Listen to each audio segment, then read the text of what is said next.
गरुड़ पुराण सरल हिंदी कथार्थ अध्याय 5 मृत्यु का सत्य, जीवन की अनित्यता और सदाचार।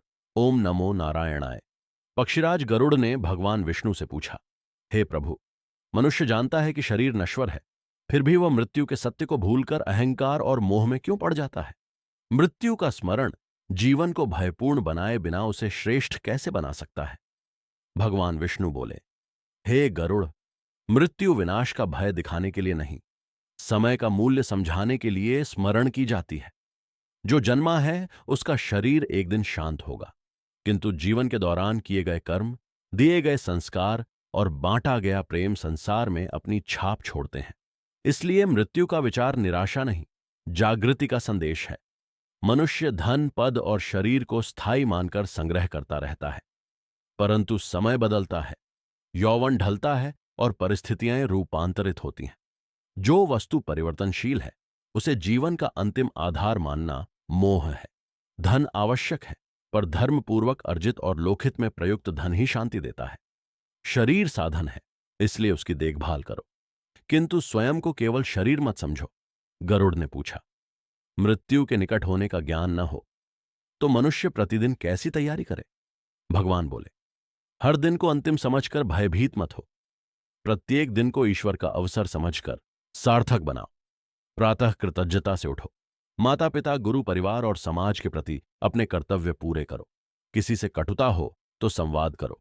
असत्य लाभ छोड़ो। आज किया जा सकने वाला शुभ कर्म कल पर मत टालो। यही जीवन की सच्ची तैयारी है। मृत्यु का स्मरण 5 शिक्षाएं देता है।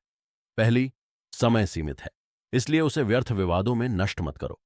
दूसरी, संबंध मूल्यवान है, इसलिए प्रेम और सम्मान व्यक्त करो। तीसरी, संपत्ति यहीं रह जाती है, इसलिए उसका न्यायपूर्ण उपयोग करो। चौथी, कर्म साथ चलते हैं, इसलिए विवेक से चुनाव करो। पांचवी, अहंकार व्यर्थ है, इसलिए विनम्र रहो। जो मनुष्य मृत्यु के नाम से अत्यधिक भयभीत हो उसे करुणा और धैर्य की आवश्यकता है। आध्यात्मिक चिंतन चिकित्सा का विकल्प नहीं है।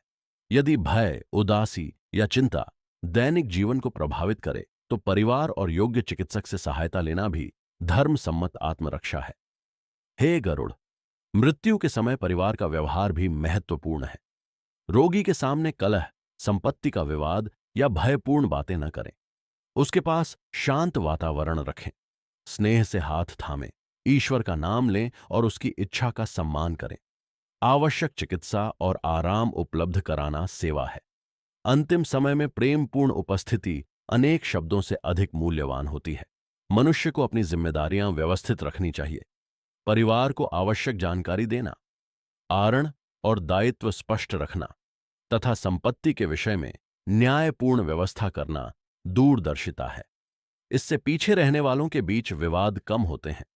अध्यात्म का अर्थ सांसारिक उत्तरदायित्व से भागना नहीं, बल्कि उन्हें ईमानदारी से पूरा करना है। गरुड़ ने कहा, हे प्रभु, शोकग्रस्त परिवार को क्या करना चाहिए? भगवान बोले, शोक प्रेम की स्वाभाविक अभिव्यक्ति है। आंसू को दोष मत समझो, एक दूसरे का सहारा बनो। मृत व्यक्ति के सद्गुणों को स्मरण करो और उसके नाम से सेवा करो। समय के साथ शोक का रूप बदलता है। यदि किसी का दुख असहनीय हो जाए तो परिवार, आध्यात्मिक मार्गदर्शक अथवा मानसिक स्वास्थ्य विशेषज्ञ की सहायता लेनी चाहिए। मृत्यु का सत्य हमें यह भी सिखाता है कि किसी के प्रति द्वेष लेकर जीवन समाप्त न करें। क्षमा का अभ्यास करो, पर अन्याय के सामने विवेकपूर्ण सीमा भी रखो।